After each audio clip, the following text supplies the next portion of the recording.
É por isso que Jesus sai de casa e vê o homem, antes de ver o que dele se diz.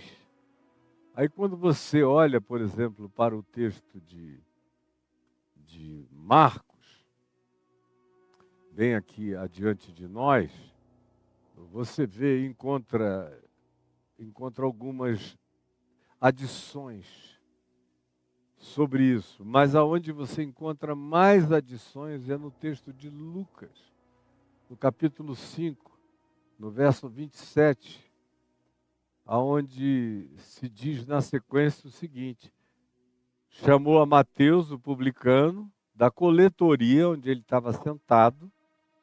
Portanto, não havia equívoco, ele estava sentado no lugar da cobrança, do roubo, do ágio, onde ele praticava os males dele, as políticas totalmente malevolentes dele.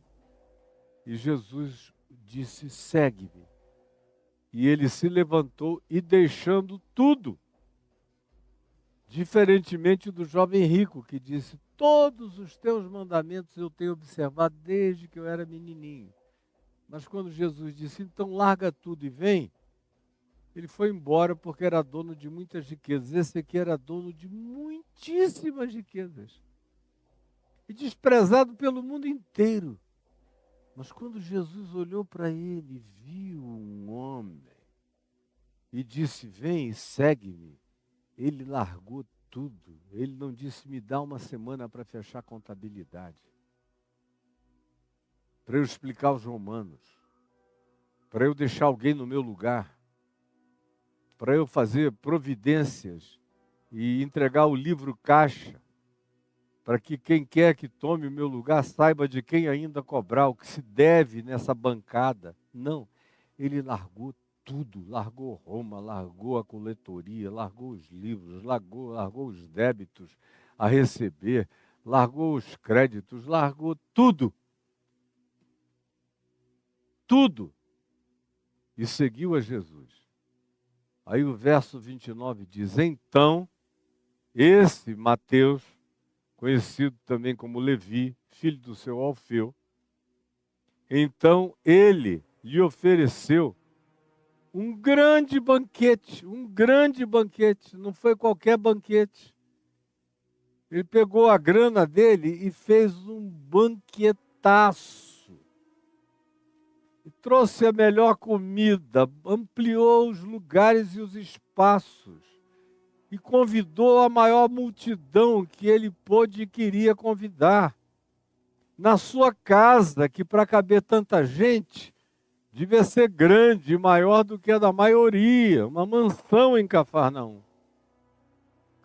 E numerosos, eram tantos que se diz numerosos colegas, numerosos publicanos, vieram de todas aquelas cidades à volta de Betsaida, de Corazim, de Júlias, de Tiberíades, das cidades próximas, veio todo mundo com suas famílias, os publicanos vieram para o banquete em grande número, e outros vários que vieram, pessoas variadas, todas de má reputação. Preste atenção, todas de má reputação. E se assentaram à mesa, o que para os religiosos judeus era um sacrilégio. Um rabino que fosse sério, que fosse santo, que fosse de Deus, ou um verdadeiro e genuíno profeta,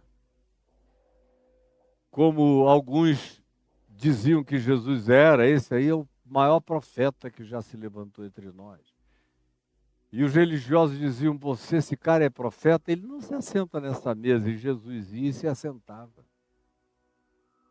E partia o pão. E abençoava. E se alegrava.